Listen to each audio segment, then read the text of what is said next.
right, good morning. Hey kids, you guys can go with MG in the back. Go have some fun with the kids area. There we go. It's like a pirate call. I like that.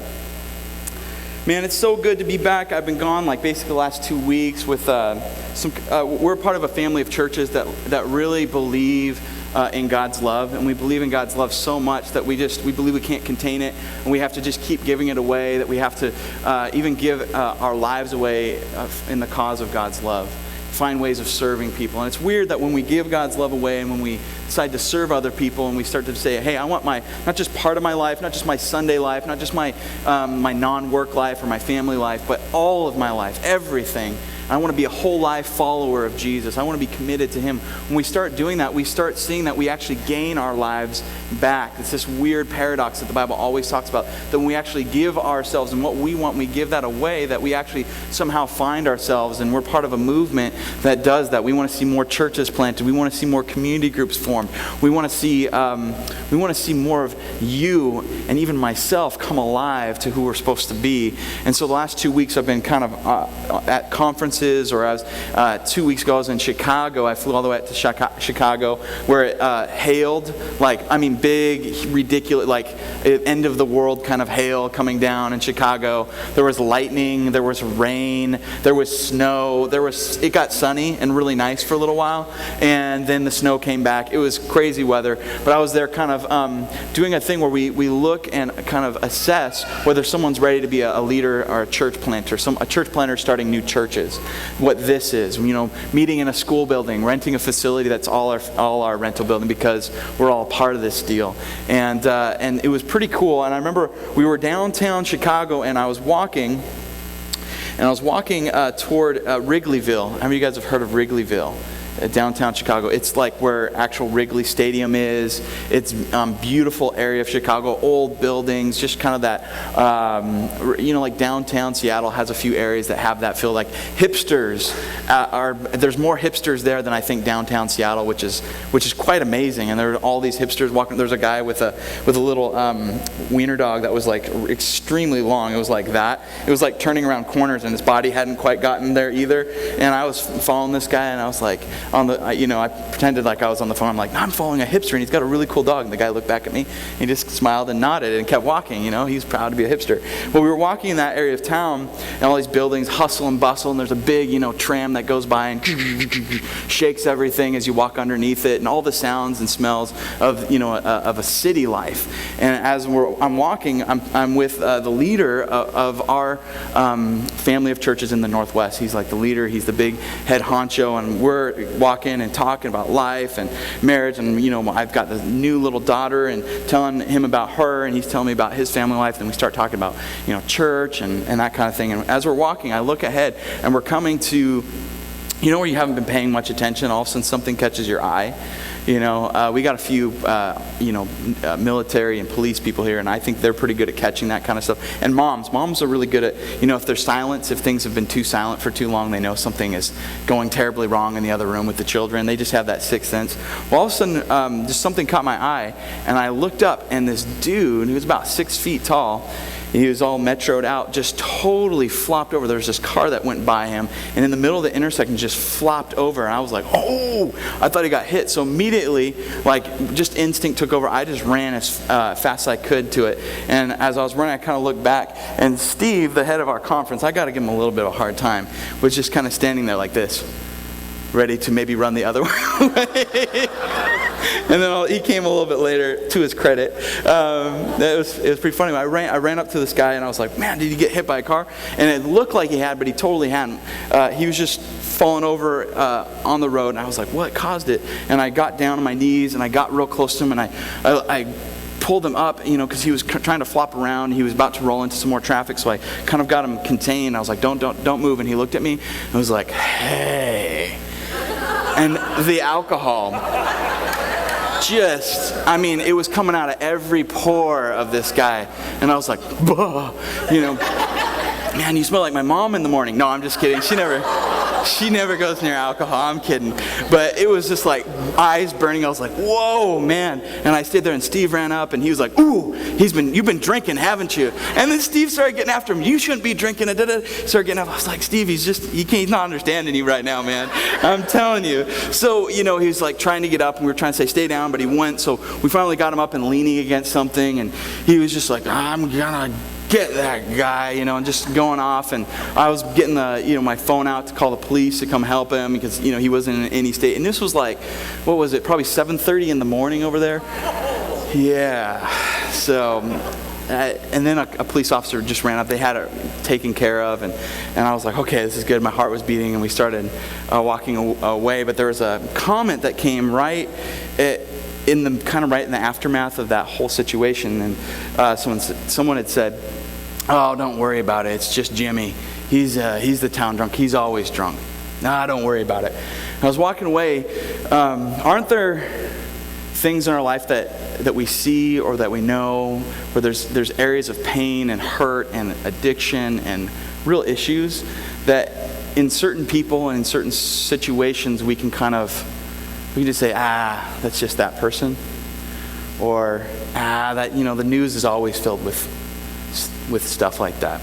And I was walking away, my heart was just something just shifted in here, realizing that I get that way with other people so easily, because it was kind of offensive to me. Like, this guy could have seriously been hurt or killed if he rolled out and got hit by traffic. I was like, how callous of you. But then the thing that turned to my heart was that I feel that same way sometimes about the world I live in. And I don't know about you, but that sneaks in there. I don't want to be that person that is down here that's so jaded to things that we don't even recognize that there's a human in there somewhere in Jimmy and all the Jimmys of the world. That there's someone that is trying to find God through alcohol, through a bar. They're trying to find God. They're trying to find something eternal, something that lasts, or something that puts a salve, that puts a healing stitch to their heart. And I don't want to be that person that just gets so callous that it's just that person. Anybody relate to this? Having those feelings come across where you kind of become numb to certain things, but we get really up in arms about others, that we're really concerned about things that are in our immediate world, and then we blame other people, and we stop seeing them maybe as people, and we start seeing them as things. Jimmy had become a thing. While I was at that same assessment center is what they call it, which sounds so fun. It sounds like, I don't know, some kind of exam you go to when you're 50 at the doctor's or something for males. And the assessment center, when I was there, they really, when we were looking around and we're doing this whole thing, all of a sudden on the news and on everybody's phone, all their smartphone phones, the news about Boston hit. The news about Texas hit. The news about some local crime hit. And just stuff that was like, ugh. Ugh. And there was mixed reactions by people. There were some people that were like, oh, this is horrible. And, they're just like, I can't believe this. I've got family in that area. I knew someone who almost went to the Boston, marathon, and they were going to go there. They're going to run, but then they got hurt just the day before, and they couldn't make the trip. Oh, that hits close to home. Then there's other people that are like, this is, news. I'm not surprised. We better get ready for more of this. In fact, last week I was at a conference where they talked about that very concept, that sometimes we become so numb to these things going on down in Texas, and this thing, blowing up, and this school getting attacked by a gun shooter, that we've just come to expect it, and pain and suffering and real life, like hellishness on earth, stuff that we know is not right. We almost become numb to it. And I just don't want to go there. And I don't want to be at a church where we just let those things slide as if they have no meaning at all. And I also know that pain, suffering, hardship, like my friend Brandy, who was diagnosed with cancer last week, that's real. We can sometimes let suffering and pain kind of be out here. And I wonder if that numbness that we're talking about, at least maybe for myself, isn't a way of just protecting my own heart, protecting my own world from being shaken and rocked. And there's a lot of people out in the world, and I think there's people sitting here today that even the idea of pain and suffering and the existence of a place called hell, where there's, if life is about suffering and there's suffering that happens in life, then hell for Christians it's just more suffering after life. So I don't want to believe in that kind of God. How could a loving God allow the existence of suffering, pain, and hell? Have any of you guys had friends that have had that become a barrier for them? Not even just something that they say, I'm going to shield myself from, and I'm not going to worry about, I'm going to become numb to. But I'm so frustrated with this that I can't even believe that there's a God.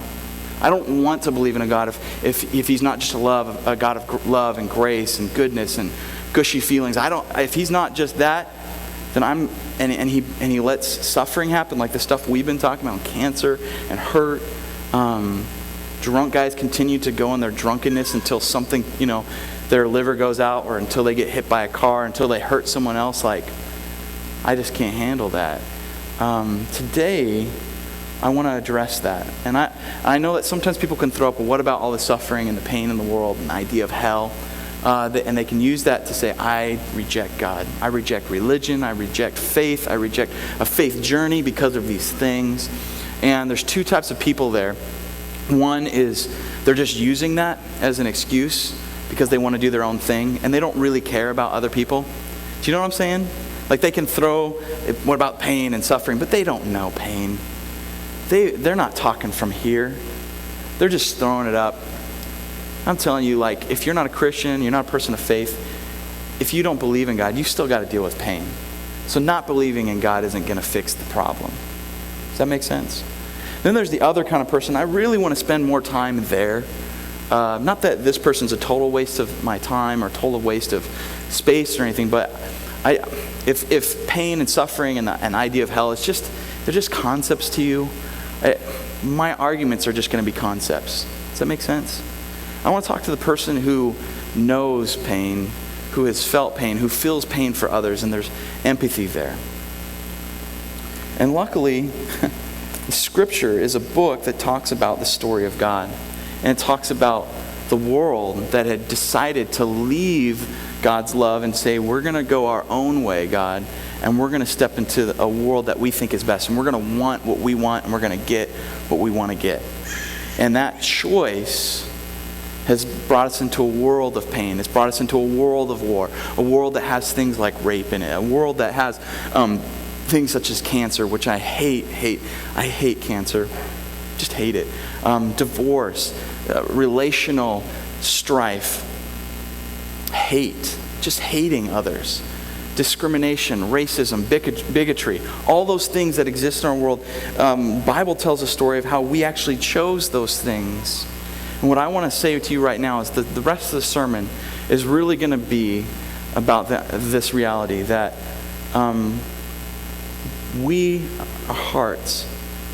all of our hearts in here, we want something out of life. And it's different for different people.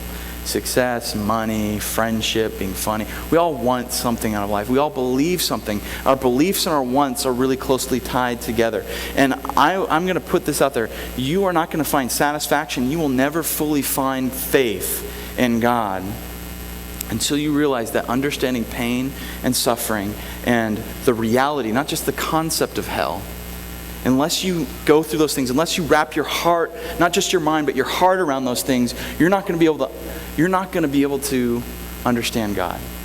You're not going to be able to move forward full of hope. You're not even going to be able to understand your own heart. So until you understand suffering, pain, and hell, you're not going to understand your heart. And I want you to understand how your heart's made and what it wants and what God wants for you. So let's jump into 1 Peter. 1 Peter, it talks about pain. It says this in verse 6. It says, So be truly glad. This is a guy named Peter. He was one of the disciples of Jesus.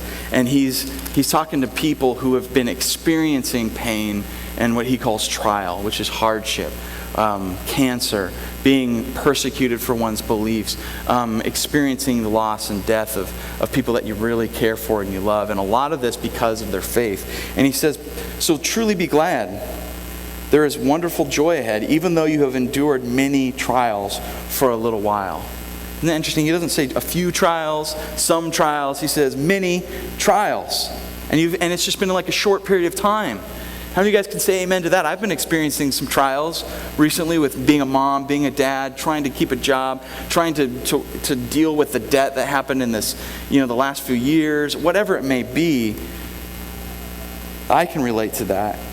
He says this: these trials, these sufferings, these pains will show that your faith is genuine. It is being tested as fire tests and purifies gold, though your faith is far more precious than mere gold.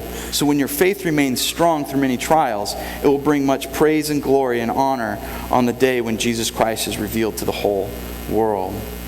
Pain does a few things. Pain and suffering, we're seeing here, it kind of reveals faith. It strengthens faith. That people who throw up that thing like the question of, man, how can a God allow pain and suffering and all those things to exist? Well, God couldn't allow free will and choice to exist if he couldn't allow pain. If God said, you will love me like a human robot, there would be no evil or whatever in the world, but there would be no choice to love him. So God wants us and desires us to have a heart response to him. He longs for it. He desires it. And when we decide not to respond to God's love and not to say, okay, your way, God, my way, the things happen. Evil happens. Suffering happens. Things like Boston start to happen where people say, I'm going to do my thing. And it comes back to the heart. It really does. But God still, even though we can use our own freedom to do very, very wrong things. I mean, our freedom in our country, the right to bear arms, the right to be able to purchase whatever we want, leads to great things and fun things, awesome things. But on the other hand, there's a darker side, isn't there? That someone can construct a bomb that's full of like metal objects that goes off during a marathon and just goes into the bodies of innocent people who were freely choosing to run in a marathon while other people were freely choosing to hurt them. Do you see the problem of freedom? When we start to look at it this way, we start to say, wow. So our hearts can want good things, but at the same time, those good things can really become evil things. The things that we think are going to be things that save us and give us joy and help us become the things that can enslave us and cause pain and hurt in others. So when we start pointing the finger at God, sometimes we got to start thinking through it. God's given us choice. He's given you freedom. The Bible says that. And He wants you to freely choose Him, but you can choose not to choose Him. And then the finger starts to point back at ourselves, does it not? But the cool thing is this verse says that pain and trials will show that your faith is genuine. And it's like fire testing you. It's bringing out the good in you. That God can, even in a world full of free choice to do evil at times and free choice to do mediocre things, or a life that just lives like, I'm just going to live my life and let other people live their life, and that'll be good enough. When the reality is, if you choose not to serve God, not to be moving toward Him, whatever you end up loving more than God, you start becoming like that thing. So if it's beauty, you become so entranced by becoming beautiful that you're willing to give up other things. You're willing to focus on that at the expense of family, at the expense of love, at the expense of maybe your job, whatever that would be, because you're willing to purchase beauty. If it's a good work ethic so that you can have what you think you deserve, so you can be successful, that success starts to drive you, does it not? I mean, ladies, do some of your husbands in here, or even some of the ladies, can you relate to wanting your job to be who you are so much so that you've put everything else on the sideline? But God takes that world, whatever we've chosen to give our hearts to, or whatever we've chosen to even go through, and maybe other people have decided to hurt us. And we can see it in their life. They've decided to hurt us. And hell is unleashed in our life. Not hell in a distant, lake of fire sense, but hell on earth. Being hurt, wounded, watching terrible things on the news. God can take that world, and this says that He can even use those trials to shape you. He can use those trials to shape you. I had a friend who is, it's a new friend actually, sharing her faith, talking about how her faith has shaped her, and the faith of her mom has shaped her, and they've been through real trial. Her mom had gotten polio. Like, who gets polio in our day and age? Her mom got polio. And it ruined her legs. It ruined her physically, so she can't walk. And it totally changed her life. It changed the dynamic with her husband. There was problems that happened there. There was separation. And just getting around was hard. Having other people pity you all the time. Not being able to just do the things that you want to do with your family. That kind of experiential pain in her. Polio, which I thought we should have been eradicated years ago. She had polio, and this girl is sharing about her mom who has polio, and she steps into it, and she's talking to a person who doesn't believe, doesn't have faith, and thinks, oh, pain and suffering, that proves that there's no God. And she's, no, it proves that there is, because it has shaped my mom. She could have become a worse person. She could have become bitter. Her character could have been radically destroyed, but instead, her faith that God was doing a work in her through this suffering, through this trial, actually changed her, and it changed me. And my mom's the most joyous person in the midst of suffering, the most wonderful, hopeful, giving person, because she allowed this suffering to transform her lives. And friends, we can look at suffering as something that says there's no God and there's evil and we're all alone. You live and you suffer and then you die. Or if you're a Christian, you live and you suffer and then you go to hell and suffer even more. That's not the case, friends. It can shape us. It can change us.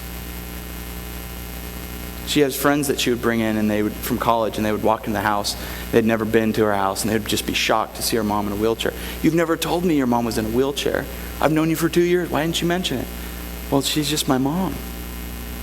And her faith and her perseverance through this has actually brought her husband back into her life. It's drawn other people into her life, and it's pointed to that there is a God, and that there is hope, that we look forward to joy for the Christian, that God isn't just going to leave the world broken and messy and bloody, but that He's going to set wrong things right. He's going to take injustice and He's going to bring justice in His own timing, which means we can't take vengeance when we want to. We have to say, God, you do that, because my desires, my heart, it gets out of whack, and sometimes I want and I do the wrong things. I want to talk to you guys about hell. Some of you guys might be laughing inside saying, wow. He wants to talk about hell. He looks happy to talk about hell. And I think I am, in a sense, because if we don't understand hell, we don't understand the goodness of God. Okay? So hang with me here. Most people think that hell is this place that God throws people who, maybe they've been around people that have said this. God throws, people who are liars. God throws people who are, fornicators. God, throws people who are homosexuals, and He throws them into the pit, and they're in agony, and they're in fire, and they're in sulfur, and it's this scary place, and there's demons with pitchforks running around, and they're screaming, let us out, let us out. And God says, let me think about it for a second. No. And that's like their version and understanding of hell, or at least that's what they think Christians think about hell. I want to read a passage that talks directly about hell.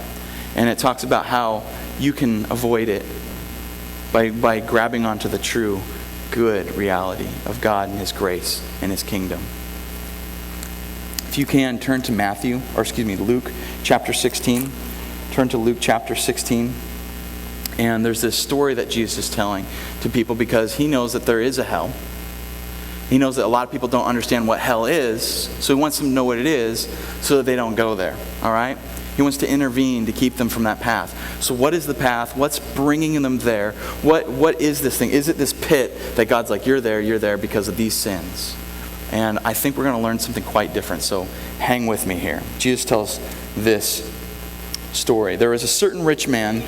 And this is picking up in verse 19 of chapter 16. Verse 19 it says, there was a certain rich man who was splendidly clothed in purple and in fine linen, who lived each day in luxury. Purple, you might sound, oh, that's really cool. His favorite color is purple. That was the sign of royalty, of richness in that culture back in that day.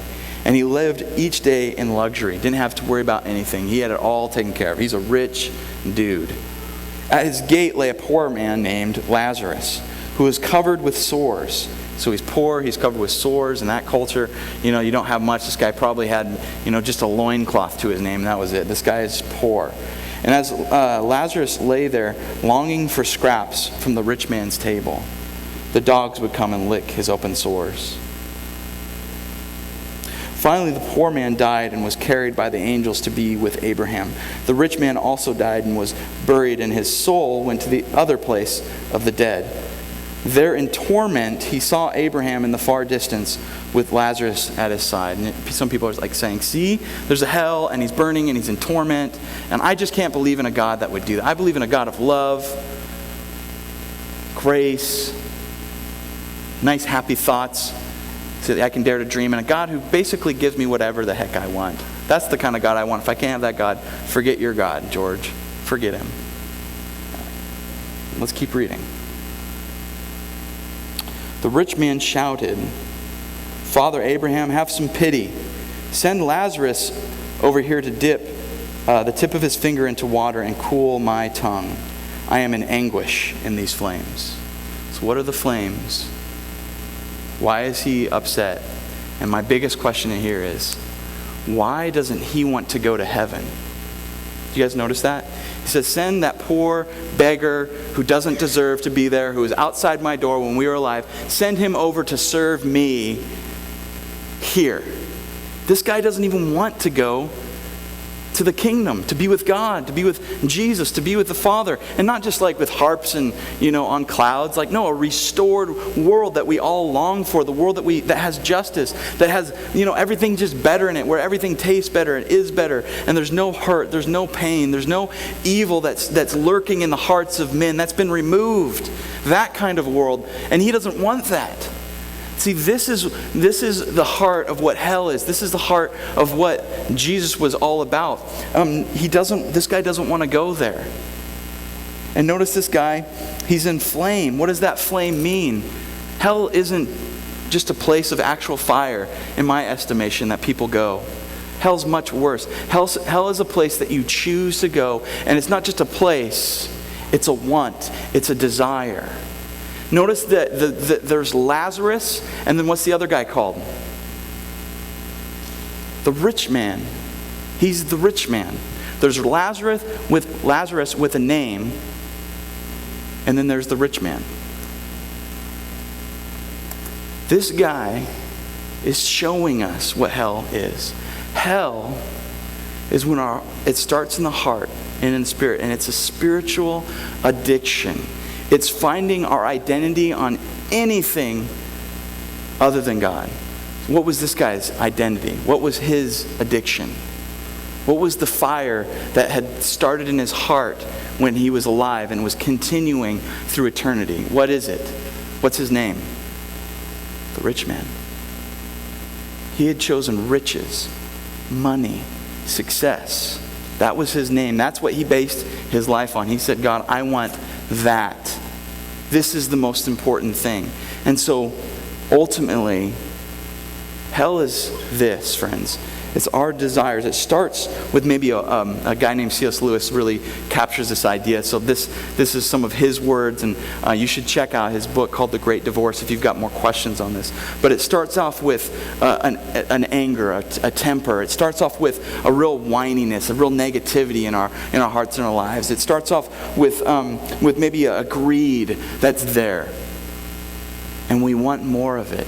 And we want more of it. And it starts off really small. Maybe you don't even notice in your own life. Maybe other people don't notice in your life that you've got negativity, a greed there, an anger, an angst there, and it doesn't come out very often. But as you grow with it, and as you don't address it, as you don't confront that thing, and you start to want it, you start to whine and be more negative.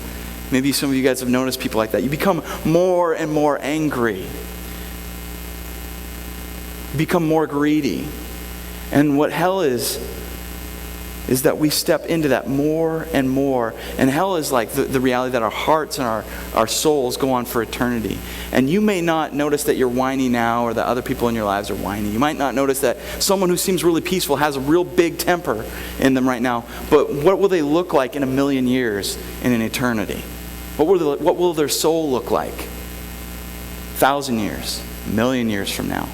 They're going to become angrier and angrier and angrier. And this is the addiction, that you become so focused on this thing that you think is going to give you freedom, that you think is going to give you hope and power and the life that you want, that you start choosing that over, basically with your soul that goes on forever. You choose that over and over and over again until your life is up and you keep wanting that thing. And there's two kinds of people. There's the people that say, okay, God, I'm going to exchange that stuff that I want, that addiction, because addiction is believing that this thing, that this money, that this person, that this relationship, that this thing to be angry about are going to give you freedom.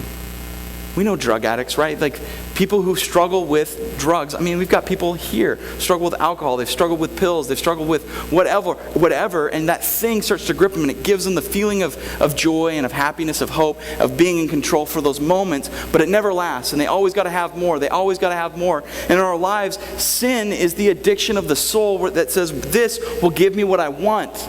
And we get so our hearts get so captured by it, and that we can't let go. And it starts pulling us farther and farther from our humanity. We become like this guy who we don't even want to be with God anymore.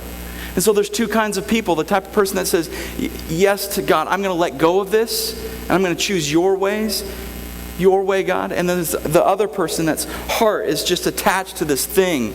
And it's become a flame in their heart and in their life. And it's going to become the thing that destroys them. It becomes the flames of hell for eternity. And they're the type of person that says, not your will, God. But God looks back at them and says, okay, your will. And He gives them over to their desires. He says, you want that? You can have it. Please don't take it. It's terrible for you. And God is always trying to intervene in those situations. He's always trying to send people to intervene to keep us from the addictions of our hearts. You guys follow? Look at this guy. Let's just finish with this story. He wants Lazarus to come. He doesn't want heaven. He says, I'm in anguish. I want some cool water. But Abraham said to him, son, remember that during your lifetime you had everything you wanted. Everything you wanted. All the riches. You got it. And Lazarus had nothing. So now he is here being comforted, and you are in anguish. And besides, there's a great chasm separating us. No one can cross over to you from here, and no one crosses over to us from there. Because you don't want to come here. Your heart's been set. I had a friend I was talking to who said, like, if he had to imagine, because I was talking to him about this, imagine if God hadn't broken into his life. And he started here where he was living, and he didn't know the Lord. And God had just let him go without intervening and sending people to love him and to try to break him out of the addiction. That he would have been an obese in a million years. He's like a 600-pound, angry porn addict who's just so caught up in his own life, I wouldn't see anyone. And if you know addiction, we have to have what we want, and so we'll lie, steal to get it. If you know someone who's an addict, they go through those stages. And then they start blaming other people because it's everyone else's fault. And they start denying that they have a problem. I don't have a problem. I don't have an addiction. Those pills, no, I'm fine. And then it gets revealed that they were lying. And okay, I'm really sorry. But then they use that to get more. And it's this, and they hate it. And they start hating themselves. But they have to have this thing. And it starts isolating them from people because no one wants to be around that. So hell is the same thing. The spiritual addiction of just going on and on and on, becoming less and less human for eternity because we chose that thing over God. And there's this idea that God doesn't lock the door of hell on the outside. We lock the door from the inside. We say, we want this, like this rich man. I want this rather than heaven, rather than you, God. Verse 27, then the rich man said, please, Father Abraham, at least send him to my father's home, for I have 5 brothers, and I want him to warn them so they don't end up in this place of torment.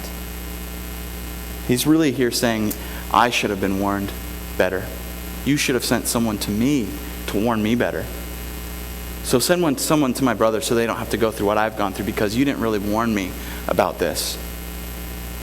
But Abraham said, Moses and the prophets have warned them. He's saying they've got Bibles. They're religious people. This is a religious guy. If you guys didn't know this is like in Jesus' culture, this is a religious rich man. And he thought his religiousness and his richness was going to be the thing that saved him. But he chose his riches. He chose his do-goodedness, his religiosity. He didn't want God. He wanted his life the way he wanted it. He says, Abraham says, you got the Bible. That points to God. That points you away from this stuff. Your brothers can read what they wrote. And the rich man replied, "No, Father Abraham, but if someone is sent to them from the dead, then they will repent of their sins and turn to God." But Abraham said, "If they won't listen to Moses and the prophets, they won't listen to even someone if someone rises from the dead." Abraham's saying addicts aren't going to listen. The reality is this, friends. God sent his son to a sin-addicted world to break in, to be the intervention that said to the religious people who were building their own bridges and working their way to God and doing their good things, or to the ones who were using their riches and doing great things with their riches and really serving themselves, or people who were really struggling and addicted to sex, money, power, anything you could say, their heart was attacked, and he attached to that, and he sent Jesus to say, "Hello, wake up. Wake up from your slumber, from your addiction. Get out of it." And then he sent prophets and he sent people. You know what the addicts did to the prophets? They killed them. If you've had someone in the throes of addiction, you know that they will hurt you when you're trying to intervene if they're so caught up in it. But you still love them and you still keep throwing yourself, saying, "Stop, wake up, don't do, you're gonna kill yourself," as they're deteriorating. And spiritually, we're all in the same position. And God says, "I don't want you to choose that over me, because that is hell." And right now, there's hell being unleashed on earth. Things like Boston, someone choosing something that led them to that point to make a bomb. Someone who chose in Chicago, Jimmy, chose to continue covering whatever wound it was with alcohol, choosing that over and over again to make him someone who's falling over at 7:30 in the morning. And God uses people. He uses crazy things to get a hold of our attention. He uses even pain in our lives. Sometimes pain coming into our life is God trying to just bellow at us, "Stop it. Wake up. Let that go. Come here. That thing is never going to satisfy. That's going to be your master. You're going to become a slave to that thing." In this story, it's ironic that the rich man, whose identity was all about his money, asked for an intervention. In this story, how many interventions had God tried to bring to him? Didn't Lazarus live outside of his house? Right? Lazarus, poor guy, living a life without money, not needing the riches, just needing help. He was sent there as a messenger, someone to intervene on the rich man and say, "You are treating your money like it's the most important thing, and you're leaving this guy out. You're letting relationship be less important than your stuff." That was an intervention that was there for him his whole life, and he didn't see it. He had the Bible. It's teaching him that God first, not these other things. They're going to destroy you. It's going to light a fire in you, a hellish fire, that you're going to do hellish things on earth, and ultimately you're going to be in hell, which is an eternity separated from God, isolated with our own desire. It just destroys us. That was the second intervention. The third one is that Jesus actually was sent back from the dead to show the world that there's no power stronger than the power of God. The fourth intervention is Jesus telling the story, isn't it? He's telling a story so it'll intervene in all the rich men's lives. All the poor men who have chosen something other than God. Men and women. He's telling this story to us today so that maybe God will intervene and say, "Man, pain is there because of choices that people have made freely. But I love you and I want you to respond to my love. Here's my son who in weakness came and defeated all the powers of evil so that we could look forward to a hope and to a joy of life everlasting with God, free of the pain, free of the suffering." And those of us who suffer now and go through trials today, we go through them so that our faith is made strong and we grow as people. But at the same time, like Lazarus who suffered and had lots of trials and was poor and had dogs licking his wounds, like he was supposed to be someone who intervened in the lives of other people and said, "Wake up." So God uses pain to wake us up and to wake up others from our addictions. I was riding on the plane back from Chicago writing this really lame history paper on this theologian I like. And as I was sitting there, I had two people on either side of me, and they were looking in, and they said, there's a gal next to me and a dude next to me, and they were, everybody was really tired because they had to be there like 2 nights because of all the snow. So they were ready to get home, and they were like just slappy, when people are just really just laughing at anything and everything. She's like rubbing her boss's bald head. He was up in front and joking with him, and they're like, we're finally getting out of here. I was like, you are really tired. That is your boss. And I looked at him, and I kind of wanted to have an icebreaker, so I was just like, I have this technology that records my voice, and I need to write a paper, so I'm going to have it record my voice. I'm just going to talk to my computer, and then this paper is like 10 pagers, so I'm just going to need you guys to just really shut your mouths for about 6 hours. And they were kind of looked at me, and I just went back to my work, and I was like, I'm just kidding, by the way. And then there was kind of that like, okay, he was kidding, good. And later, this gal was kind of watching me write this paper, and she's like, what's that about? And I was like, I got to get the paper done. And then God was like, no, you need to talk to her. And I was like, okay. So I shut my paper, and I was like, or shut my computer, and I was like, look it, this guy that I'm writing about is crazy theologian, but he had this theory that he thinks is really biblical, and I actually believe it. He thinks this. He thought that everyone thinks they can choose between slavery to someone or to something and freedom. But he says the reality is that we all actually only have the choice between slavery to something and slavery to something. We actually never can be free because our hearts are designed this way. And so this guy says, and she's like listening, and she's still asking questions as we're going. I said, this guy believed that our hearts, when we choose, money, sex, power, stuff, even if we choose to believe that everyone can believe what they want to believe, but no one can tell you what to believe, that actually is a power move, and you actually become a slave to your own power and to other things that you choose to believe, whatever spiritual, whatever physical thing that you live for, you become a slave to that thing. So if you're a hipster, you might be like saying, oh, the rest of the culture is normal and they don't dress cool like us, but you're actually a hipster trying to fit in with the subculture, so you're doubly a slave. Does that make sense? Now, if there's hipsters here, I'm not saying that you're any worse than us. Just use you as an example. Sorry, band members. They're like, what? Yeah, you can clap. They're happy. They like it. And she was like, I have believed that I can believe whatever I want my whole life. After she'd been hurt by a church and by her father, she said, I believed that my whole life. But now I've always felt that there was something wrong with that. And what I was doing was making a power move. What I was doing was trying to be in control. That is a power over me. And she's like, well, what do I do? And as we got further into it, really what she was saying when she said, I can believe anything I want and no one can tell me, what she was really saying, we found out, was that her dad had hurt her really bad. And he'd been a really religious guy, and he'd used fear tactics and the end times to really say, you need to obey me and obey the church. And it was asserting power over her. And so what she ultimately was saying is, you hurt me. I don't want to be hurt by you anymore. I don't want this pain in my life. Forget you and forget God.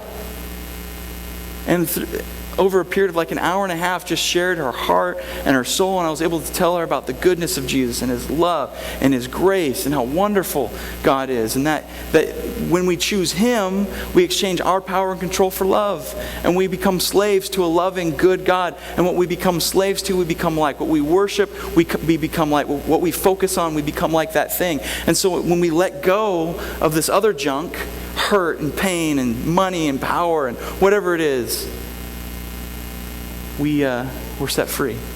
And she said this last week and this last year and this moment that God has brought you to intervene, like, I needed this. She was saying these words to me. I was like, whoa, it was just like total God moment. It wasn't me, it was just total God. And she said, I am learning that this is just a process of me letting go. And she walked on that plane, a relativist, believing that there's some kind of God thing out there, to a Christian walking off that plane, knowing that there's a God who loves her. She didn't have to be in control. She could let go of the things that were hellish in her life and leading her there. And it was hurt and pain and forgiveness. She wanted to make things right with her dad. She wanted to make things right with God. And just by trusting Him, that's what happened. So I wanted to read just a few questions to you guys after this sermon. I hope This is a little heavy hitting, but the addiction that leads to the hellishness and an eternity of separation from God, I think is an important thing to know because it helps us understand our heart. So just listen to these questions. What would your name be if everything was taken from you, like the rich man? What would your name be like he was the rich man? Would it be the funny man, the successful woman, the science dude, the smart, athletic person, the hurt, really whiny person? Is that what you hold on to more than anything? Do you find your identity in being mom or dad only? None of these things are bad unto themselves, but if they become the addiction, we know it can happen. Here's another question. If everything you wanted could be given to you, what would your name be? If you could have anything you wanted, what would your name be? What would your identity be?